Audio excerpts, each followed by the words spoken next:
Hello there. It's great to see you here. My name is Esther de las Casas, and I am working with Dan Vandon on the Mentabacus project. This is the first episode of Dan's new Sunday format, The Bigger Picture, reflecting on learning, education, and the cultural foundations that hold us together. Dan asked me to step in for today's first episode. He's deep in the process of 3D printing the latest Mentabacus prototypes. Anyway, back to today's episode of The Bigger Picture. What we lose when learning becomes entertainment. In today's world, learning is often sold as entertainment. We're told it must be easy, fun, and frictionless, or we'll lose attention. So we wrap it in shiny interfaces, bite-sized videos, and gamified rewards. At a higher level, even the college experience is now often marketed like a lifestyle package. Cozy, curated, and smooth. But when learning becomes too easy, it often stops being real. Because real learning often is endothermic. It absorbs energy. It takes something from you, say, your time, your focus, your comfort. Think of getting better at a sport, playing an instrument, or learning a language. Even with the best teachers and the smartest tools, at some point it gets hard.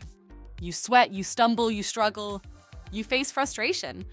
And that's not a flaw in the process, it is the process. Especially at higher levels, learning means confronting ideas you don't understand, or don't agree with, or don't like. Sometimes it even hurts your feelings.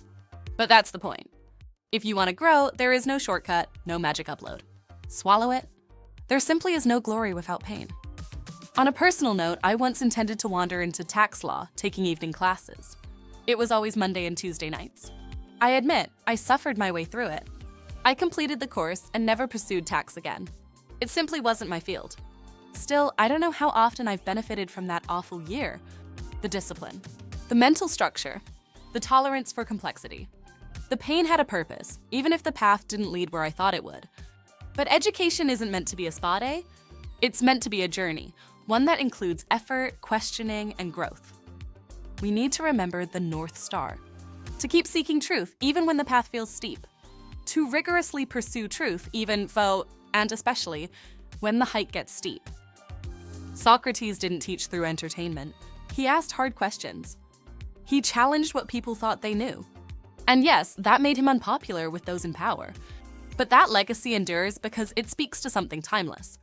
Real education isn't about being told what to think. It's about learning how to think and having the courage to ask why. Yes, asking real, honest questions in intellectually good faith often comes with a price tag. Face it, truth and comfort rarely sit at the same table. But it's the price of clarity, and you only get closer to it by stepping outside your intellectual comfort zone. Let me leave you with a question. Do you have a memory from school, a subject you hated or a teacher who pushed you, and only years later realized how important it really was? Or do you recall someone asking a question that seemed silly at the time, only to realize years later that it was the very question you should have been asking all along? If so, I'd love to hear it. Please share in the comments. And let's keep learning real. Thanks for checking in today, and have a great rest of your Sunday.